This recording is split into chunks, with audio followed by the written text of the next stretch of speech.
बोलते हैं हर किसी के पास कुछ खूबियाँ होती हैं, तो फिर आपको अर्नब गोस्वामी जी में क्या खूबियाँ नज़र आती हैं या फिर क्या? देखिए, मैं कोई बॉर्नवीटा कॉम्प्लेक्स में नहीं आया हूँ, ठीक है। कंपटीशन में नहीं आया हूँ कि उनकी खूबियाँ बताऊँगा, ठीक है। तो ये इसको रहने दीजिए, उनमें जब खूबियाँ नज़र आ जाएंगी तो वो भी बता देंगे आपको। What kind of a joke is this? आप बहुत ज्यादा नेगेटिव नहीं है। जैसे कल राजदीप आए थे, राजदीप ने कहा कि अगर मीडिया बटा है उसमें मानक मैं दुकानदार नहीं हूँ। Too many thoughts on my mind, I can't sleep at night, so I just keep writing. आप जिनका नाम लेकर आए हैं वो मैं बैलेंसवादी नहीं हूँ। इस वक्त भारत का मीडिया भारत के अर्जित लोकतंत्र की हत्या कर रहा है, ये बात तथ्य है। ये सकारात्मक नकारात्मक की बात नहीं। मेरा तो कोई दिन और कोई घंटा ऐसे नहीं गुजरता जिसमें मेरे दोस्त ये ना कहते हैं तुम्हारी तो नौकरी चली जाएगी। हाँ, तुमको तो मोदी जी नहीं छोड़ेंगे, भले मोदी जी हमको जानते ना हो, जानते तो हैं वैसे। हमको नहीं जाने तो किसको जाने।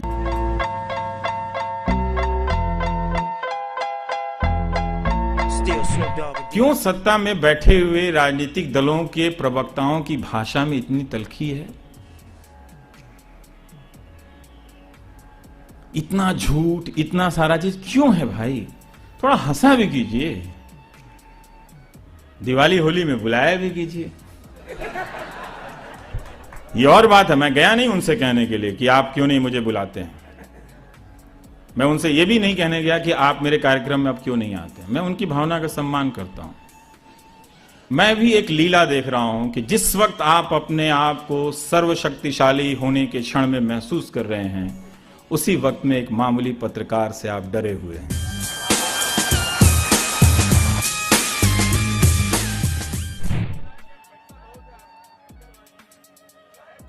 %100 सर, सुनिए ना सर, 100% ईमानदारी का पैसा है, 100% ईमानदारी का पैसा है। लेकिन 25 हेलीकॉप्टर हवा में उड़ता है, वो सिर्फ चोरी के पैसे से ही उड़ सकता है। वो चोरी के पैसे से 25 हेलीकॉप्टर हवा में उड़ता है और हलाल के पैसे से, हराम के पैसे से उड़ता है। इसमें आपको शक है? नहीं है ना? तो जब भी हवा में हेलीकॉप्टर देखिए तो सोचिए कोई चोर जा रहा है। इसमें आपको कोई शक है? कोई शक है किसी को?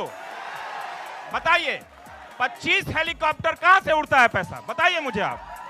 वो चोरी का नहीं होता है तो किसका होता है पैसा? हमको कहानी सुनाकर खुद को बेचना तो नहीं है। मैं चाय बेचता था, है ना, आ रहा हूँ 20 करोड़ के हेलीकॉप्टर से, मैं कह रहा हूँ चाय बेचता था, LED स्क्रीन लगा दिया हूँ, मैं सबसे बड़ा गरीब आदमी हूँ। वो मुझे करना नहीं। अब आप मुझे ये यकीन दिलाना चाहते हैं कि अब अपने लोगों को जज नहीं बनाया जा रहा है? नहीं, देखिए, कमिटेड जुडिशरी एक ऐसा अगर आप डरा देंगे तो मैं मान लूंगा। नहीं, सुनिए ना, मुझे डरना अच्छा लगता है। आप लिख लें, क्योंकि हम सब की नौकरियां हैं ना, हम उसी को डिफेंड कर रहे हैं ना, वो हम करते रहे, ठीक है। भारत की जनता को, देश को बेहतर करना होगा तो सबसे पहले उसे इस देश की मीडिया से लड़ना पड़ेगा। लड़ने का मतलब पत्थर चलाने की बात नहीं कह रहा। जनता का बहुत से होता है, अगर वो होगा तो कंटेंट में बदलाव होगा। अभी देश बहुत गरीबी से, बहुत समस्याओं से गुजर रहा है, उस पर बात करने की जरूरत है, उस पर बहुत बात करने की जरूरत है। और जब हम बात करेंगे तो मौजूदा सत्ता से ही हम बहुत अच्छा काम करा सकते हैं, बहुत अच्छा काम करा सकते हैं, ठीक है ना। और लोगों की जिंदगी में राहत मिलेगी।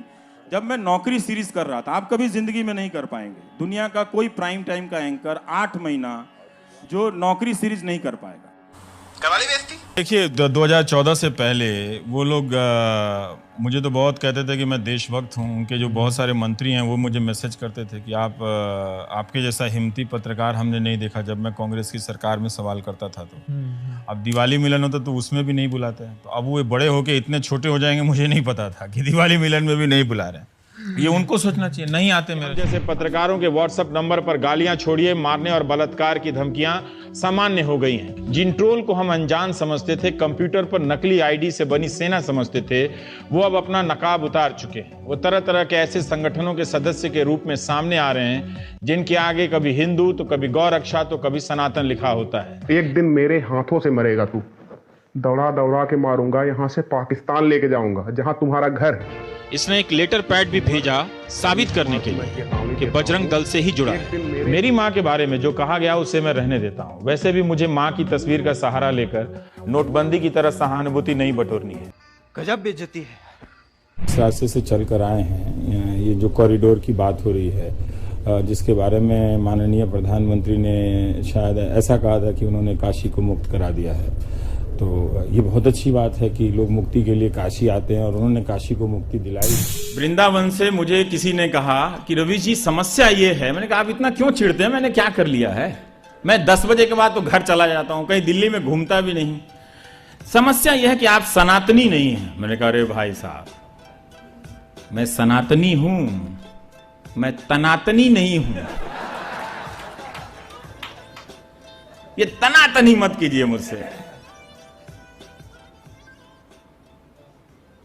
और मुझे ही नहीं, आप अपने समर्थक एंकरों को, अगर आपने उन्हें समर्थक ही कह लिया तो कहिए कि यार थोड़ा मोहब्बत बांटा करो, मेरी सरकार है, कुछ अच्छी चीजें भी बटे। प्रधानमंत्री से रिक्वेस्ट कीजिए कि वो इस तरह के लोगों को फॉलो ना करें। कोई नहीं मिलता उनको हिंदुस्तान में तो मुझे फॉलो कर लें। मैं उन्हें आश्वासन देता हूं कि बहुत आदर से आलोचना करूंगा, बहुत अच्छी कविताएं सुनाऊंगा, हिंदू धर्म के बहुत सारे श्लोक सुनाऊंगा उनको लगेगा नहीं कि वो एक ऐसे हिंदुस्तान में है जहां उनकी कोई कदर नहीं करता। ये नहीं कहा ना कि हम मोदी जी को चुनते हैं, हम उनके पीछे जिंदाबाद कर रहे हैं तो आप लोग भी जिंदाबाद करो हमारा। ये तो जब मीडिया ने नहीं कहा ना, जनता ने नहीं कहा, लेकिन मीडिया मोदी के कवर में बैठ के, क्योंकि क्या है, क्यों करता है बताऊं कि एक तो डर के मारे अब कर नहीं सकता, असली काम बात यह है, तो औकात नहीं है, नंबर 1। दूसरा ये है कि लो कॉस्ट चमचागिरी का फॉर्मूला है, मोदी मोदी करते रहो, उनका जो भी एजेंडा है उसको लेकर रोज शाम को बैठ के उस पर करते रहो, तो उसमें चवन्नी खर्च नहीं होता, ऐड वही मिल रहा है, कमाई वही हो रही है। तो एक एंकर बैठना है, 2 दिल्ली के फालतू लोग हैं जिनको शाम में काम नहीं है, वो आके झगड़ा करते हैं और वो गुजर जाता है, वो 1 घंटा बीत जाता है। कोई मजाक में या फिर किसी भी प्रकार के रिएक्शन में ये बात नहीं बोलता कि आप टीवी देखना छोड़ दें, बहुत सोच समझ के बोलता हूं। और अगर आप देख रहे हैं तो अप्लाई कीजिए, सवालों को अप्लाई कीजिए, देखिए, सोचिए कि ये क्या दिखा रहा है, फिर आप समझ जाएंगे कि इसका खेल क्या चल रहा है। रात को जो एंकर आ रहा है, जिसको अच्छा खाया पिया, जिम में जाकर, बहुत सारे एंकर फिट भी हैं आजकल, तो उससे पता चलता है कि अपने ही मोहल्ले में नहीं गए होंगे कई साल से घूमने जिम के अलावा, लेकिन फिट है, अच्छी बात है, हेल्थ होना चाहिए। तो रात को आके इतनी जहर क्यों फैलाते हो? तुम इतने हेल्दी लग रहे हो, तुम इतने हैंडसम भी लग रहे हो, सब लग रहे हो, तुम इतनी नफरत क्यों फैला रहे हो? क्या कमी रह गई है? सवाल मेरा ये था, जैसे राजदीप को और बहुत सारे लोगों को भी ऐसा लगता है कि मीडिया के बंटने के लिए दोनों पक्ष जिम्मेदार हैं। कोई बिल्कुल गलत बात है, इसमें कोई संतुलन नहीं। 90% मीडिया अगर एक तरफ हो जाए तो ये दुकान नहीं चलानी चाहिए कि दोनों तरफ के लोग बट गए। फिर जो मैंने कार्यक्रम किया है, फिर उसमें से आप कमियां निकाल के बताइए, फिर उस पर बात कीजिए। ये चला दीजिए कार्यक्रम और फिर उस पर बात कीजिए कि ये आपने चलाया। अच्छा, ये मत कीजिए कि आपने वो नहीं किया। तो मैं भारत का तो अखबार नहीं हूं भाई कि 300 खबरें लेकर रोज छप जाया करूंगा, मैं तो कोई एक ही करूंगा ना। तो जो एक किया, क्या उसमें संतुलन था नहीं था, उस पर बात कीजिए, फिर ठीक है। मैं कह रहा हूं कि बोलने वाले या सवाल करने वाले पत्रकार क्यों हटाए जाते, क्यों सुनना पड़ता है कि तुम ये मत बोलो नौकरी चली जाएगी, तुम प्रधानमंत्री के बारे में मत बोलो नौकरी चली जाएगी। क्या हमारे प्रधानमंत्री इसलिए वहां शपथ लेके गए कि मेरी नौकरी चली जाए? जिस दिन चली जाएगी पता मैं क्या करूंगा? टी-शर्ट पहनूंगा, लिखूंगा प्रधानमंत्री के द्वारा हटाया गया भारत का पहला पत्रकार, वही पहनूंगा जिंदगी भर।